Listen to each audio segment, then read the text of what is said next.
Hello everyone. Fat loss के लिए 10,000 steps कर लिए, कार्बोहाइड्रेट कट कर दिए और ऑयली फूड खाना बंद कर दिया, स्टिल फैट लॉस नहीं हो रहा है। तो इस वीडियो को लास्ट तक देखिएगा। मैं कोई वेट लॉस कमिट नहीं कर रहा, कोई मैजिकल टिप नहीं दे रहा आपको। एक साइंस बेस्ड तरीका बता रहा हूँ वेट लॉस करने का कि हमारी बॉडी किस तरीके से फ़ैट लॉस करती है।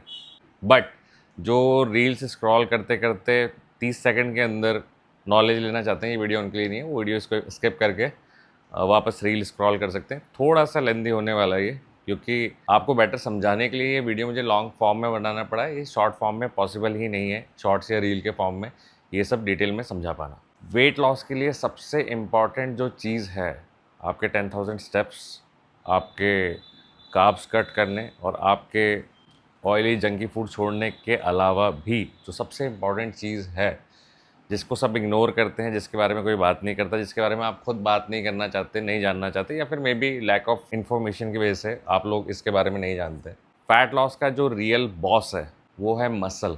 हाँ, मसल। अब मसल कैसे, वो एक बहुत सिंपल से एग्जांपल से समझाता हूँ। मैं साइंस बेस्ड बात करूँगा, पर साइंटिफिक ज़्यादा बड़े वर्ड्स यूज़ नहीं करने वाला हूँ, क्योंकि मैं एक फ़िटनेस प्रोफेशनल हूँ, कोई बायो केमिस्ट्री स्टूडेंट नहीं हूँ, फैकल्टी नहीं हूँ, मैं डॉक्टर नहीं हूँ। मैंने जो अपने 15 इयर्स के टेन्योर में सीखा है, मैं उसी के बेस्ड आपको चीज़ें बता पाऊँगा। हेलो एवरीवन, मेरा नाम है राहुल महाजन। फ़िलहाल मैं कल्टफिट के अंदर मैनेजर हूँ और मैं जो एडवाइस आपको देने वाला हूँ ये आपके लाइफ लॉन्ग काम आने वाली है। तो इस वीडियो को लास्ट तक देखिएगा, बिना स्किप करें। एक सिंपल तरीके से समझते हैं कि किस तरीके से बॉडी फैट लॉस करती है। मैं आपको जो एग्जांपल दूंगा आप इजीली समझ जाएंगे। मैं दो कार से आपको एग्जांपल देता हूँ। एक कार है 800 सीसी की और एक कार है 2,000-2,500 सीसी की एसयूवी। अब ये दोनों कार को मैं अगर 24/7 के लिए ऑन छोड़ देता हूँ, तो कौन सी कार है जो ज़्यादा फ्यूल कंज्यूम करने वाली है, ये 800 सीसी की कार या फिर ये 2,500 सीसी की कार? अब ये कार नहीं चल रही है, सिर्फ स्टार्ट है। हम इसको मूव करते हैं, ये किसी जगह पर जाती है, दोनों कार्स, ठीक है। फिर ट्रैफिक सिग्नल पर रुक जाती है, फिर हम इसे पार्किंग में ले जाकर भी ऑन छोड़ देते हैं। ये पूरा का पूरा जो इनका टाइमिंग है उसके अकॉर्डिंग आप क्या बोलोगे कौन सी कार ज़्यादा फ्यूल कंज्यूम करने वाली है? ऑब्वियसली जो कार 2,500 सीसी की है, 800 सीसी की नहीं। अब जिस तरीके से 2,500 सीसी के एसयूवी और 800 सीसी की कार को मैंने एग्जांपल दिया आपको कि ये रुकी हुई हैं, ये चल रही हैं, ये ट्रैफिक सिग्नल पे रुक गई हैं, ये पार्किंग में भी स्टार्ट खड़ी हुई हैं, इसी तरीके से हमारी बॉडी भी काम करती है। हम चलते हैं, फिरते हैं, सोचते हैं, सोते हैं, खाते हैं, खेलते हैं, जो भी करते हैं या कुछ नहीं भी करते, तो भी हमारी बॉडी एनर्जी कंज्यूम करती रहती है 24/7 इन्हीं दोनों कार्स की तरह, और उसी को हम मेटाबॉलिज्म कहते हैं। तो ये बात समझिए कि मेटाबॉलिज्म आपकी बॉडी का बेटर तब होगा जब आपकी बॉडी के अंदर 2,500 सीसी का इंजन होगा, ना कि 800 सीसी का। अगर आपकी बॉडी के अंदर 800 सीसी मसल है, तो आपकी बॉडी फ्यूल यानी जो कार्बोहाइड्रेट आप कंज्यूम कर रहे हो, जो फैट आप कंज्यूम कर रहे हो, उसको स्टोर करेगी। उसको स्टोर किस फॉर्म में करेगी? वो फैट के फॉर्म में स्टोर करेगी। तो जो एनर्जी आपने कंज्यूम करी, जितना बॉडी यूटिलाइज कर पाई, यानी जितना वो एनर्जी बर्न कर पाई, उतना उसने बर्न कर दिया, बाकी उसने स्टोर करना शुरू कर दिया। गाड़ी के अंदर ये चीज़ नहीं होती, उसकी एक टैंक की कैपेसिटी होती है, उतना ही उसमें फ्यूल आप स्टोर कर सकते हो। पर बॉडी के अंदर बॉडी केपेबल होती है एक्स्ट्रा एनर्जी को स्टोर करने के लिए, जिसे हम फैट कहते हैं। वो फैट के फॉर्म में उस एक्स्ट्रा एनर्जी को स्टोर करती है, ताकि लेटर ऑन कभी बाद में वो उस एनर्जी को, जब मान लो फूड नहीं हो, तो बॉडी सर्वाइवल के लिए उस फैट को स्टोर रखती है, ताकि कभी बाद में उस फैट को वो यूज़ कर सके फॉर एनर्जी, ज़िंदा रहने के लिए, मेटाबॉलिज्म को एक्टिव रखने के लिए। कुछ लोग ये कंफ्यूज होंगे कि मैंने 800 सीसी गाड़ी बताई, वो तो स्लिम, छोटी सी स्लिम से गाड़ी है, और जो मैंने 2,500 सीसी गाड़ी बताई वो बड़ी एसयूवी गाड़ी है। तो वही तो हम नहीं चाहते। हम जिम में जाके एक्सरसाइज करेंगे तो हम ह्यूज दिखने लग जाएंगे, हम इंटरनेशनल बॉडी बिल्डर्स की तरह बिगर आर्म्स हो जाएंगे, हमारे बिगर चेस्ट हो जाएगा, बैक इतनी बड़ी हो जाएगी, थाइज बहुत बड़ी हो जाएगी। वो तो हम नहीं चाहते। हम एसयूवी नहीं बनना चाहते, हमें दिखना ऐसी छोटी गाड़ी जैसे ही है, स्लिम एंड ट्रिम। तो उसके लिए भी एक बात समझो कि आपका जो फैट होता है उसका वॉल्यूम ज़्यादा होता है कंपैरिजन में आपके मसल। जो आप टीवी पे एक्टर्स को देखते हैं या फिर आप बॉडी बिल्डर्स को देखते हैं, उनकी जो बॉडी है वो एनहांस्ड होती है। वो एडिशनल ड्रग्स, स्टेरॉइड्स लेकर अपनी बॉडी को इतना ज़्यादा इन्हांस करते हैं, वो नेचुरली पॉसिबल नहीं है।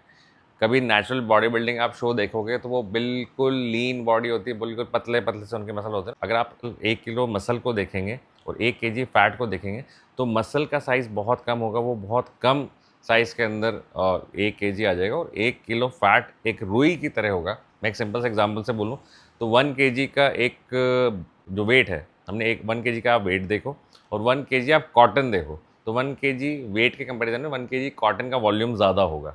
इसी तरह होता है 1 केजी मसल के कंपैरिजन में 1 केजी फैट का वॉल्यूम ज़्यादा होता है, वो ज़्यादा स्पेस लेता है बॉडी के अंदर। तो जब आप कार्डियो करके, वॉक करके, 10,000 स्टेप्स पूरे करके, कार्ब्स कट करके, मसल को इग्नोर करके जब आप वेट लॉस करते हैं, तो वेट लॉस होता है, वो फैट लॉस नहीं होता है। आप स्किनी फैट होता है, मतलब आपको तो ऐसा लगता है आप स्लिम हो गए हो, पर आप स्लिम नहीं हो, आपकी बॉडी ने फैट स्टोर कर रखा है, पर वो स्किनी फॉर्म में आपकी मसल और वीक हो गई है, आप अंदर से और कमज़ोर हो, और जो आपने वेट लॉस करा है ये बहुत जल्द वापस बाउंस बैक करने वाला है, ये वेट आपका वापस बढ़ने वाला है, पहले से वर्स्ट कंडीशन में जाने वाले हैं।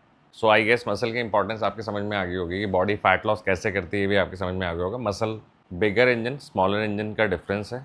बिगर इंजन में कन्फ्यूज मत होना कि अगर आप मसल को ट्रेन करके एक्सरसाइज कर रहे हो, मसल को स्ट्रेंथन कर रहे हो, मसल मास बढ़ा रहे हो, तो आप बहुत ज़्यादा बल्कि दिखने वाले हो, ऐसा नहीं होता है। अभी तक हमने बात कर ली कि मसल इम्पॉर्टेंट है और फैट लॉस के लिए हमें मसल बहुत ज़्यादा ज़रूरी है। अब मसल ग्रो कैसे करें? मसल ग्रो करने के लिए सबसे इंपॉर्टेंट चीज़ है रेजिस्टेंस ट्रेनिंग। वो आप जिम में कर सकते हो, घर में कर सकते हो, रेजिस्टेंस बैंड के थ्रू कर सकते हो, वेट्स के थ्रू कर सकते हो, जैसे भी। हाँ, बट आपको अगर न्यू मसल्स ग्रोथ करनी है तो आपको वीकली, डेली बेसिस पे अपनी मसल्स को चैलेंज करना रहेगा। यानी जो वेट आप कल आपके लिए ईजी है, नेक्स्ट डे आपको उसे स्लाइटली रेजिस्टेंस को बढ़ाना है, अपने स्ट्रेंथ को डे बाय डे बढ़ाना है, तब आपकी बॉडी ज़्यादा से ज़्यादा मसल स्टोर करेगी। मसल बनाने के लिए भी जो चीज़ ज़रूरी है वो है प्रोटीन। आपको अपना प्रोटीन इंटेक बढ़ाना है। मसल आपकी ग्रो करती है सोते वक्त, जब आप रेस्ट कर रहे होते हैं, तो आपके लिए रेस्ट बहुत इंपॉर्टेंट है। आपने जिम हिट किया, 1 आवर आपने जिम अच्छे से हिट किया, आपने अच्छा वेट ट्रेनिंग किया, फिर उसके बाद में आपको प्रोटीन इंटेक करना है। आपकी तीनों मील्स के अंदर प्रोटीन होना चाहिए, गुड अमाउंट ऑफ फाइबर होने चाहिए, कार्बोहाइड्रेट भी होना चाहिए, फैट भी होना चाहिए, क्योंकि इनके कॉम्बिनेशन से ही मसल बनती है। सिर्फ इकलौता प्रोटीन काम नहीं करता है मसल की ग्रोथ के लिए। बॉडी को सारी चीज़ें चाहिए होती हैं एक एक फूड प्रोसेसिंग के लिए। बॉडी के अंदर जो आपने कंज्यूम करा है उसको प्रोसेस करके मसल बनाने के लिए प्रोटीन इंपॉर्टेंट है। तीनों मील के अंदर आपके प्रोटीन होना चाहिए। बाकी अदर चीज़ें भी होनी चाहिए। कार्बोहाइड्रेट का जो कॉम्प्लेक्स फॉर्म ऑफ कार्बोहाइड्रेट है वो होने चाहिए आपके, फ्रूट्स, वेजिटेबल्स, फाइबर्स, ये होने चाहिए आपकी डाइट के अंदर। गुड फैट होना चाहिए आपकी डाइट के अंदर, तब आपकी मसल ग्रो करेगी। सबसे इंपॉर्टेंट चीज़, इन सब के बाद जो इंपॉर्टेंट चीज़ आती है वो है आपका रेस्ट। आपको 7 to 8 आवर्स का रेस्ट चाहिए, तब आपकी मसल ग्रो करेगी। क्योंकि जिम में हम मसल को ब्रेक डाउन करते हैं, डाइट से हम मसल को नरिश करते हैं, बॉडी को वो न्यूट्रिएंट्स प्रोवाइड करते हैं जिससे मसल की ग्रोथ हो। और मसल की ग्रोथ होती है जब आप सो रहे होते हैं, बॉडी रिपेयर कर रही होती है ब्रोकन मसल्स को, ब्रोकन टिश्यूज़ को, जो हमारी बॉडी के अंदर एक्सरसाइज के ड्यूरिंग माइक्रो इंजरीज हुई है, वो रिपेयर होके और स्ट्रॉन्गर मसल्स में कन्वर्ट होती हैं। तो एक प्रोसेस होता है, तो उस प्रोसेस के लिए रात को टाइम से सोना और एक अच्छी क्वालिटी स्लीप लेना भी बहुत ज़्यादा ज़रूरी है। होप ये वीडियो आपको हेल्पफुल लगा हो और अब आप फैट लॉस को बेटर समझ पाए हो। अगर आपको मेरा वीडियो इन्फॉर्मेटिव लगा हो तो आप प्लीज़ चैनल को सब्सक्राइब कीजिए, और नेक्स्ट वीडियो में किस टॉपिक पे बनाऊँ वो कमेंट सेक्शन में बताइए। Thank you so much, have a good day.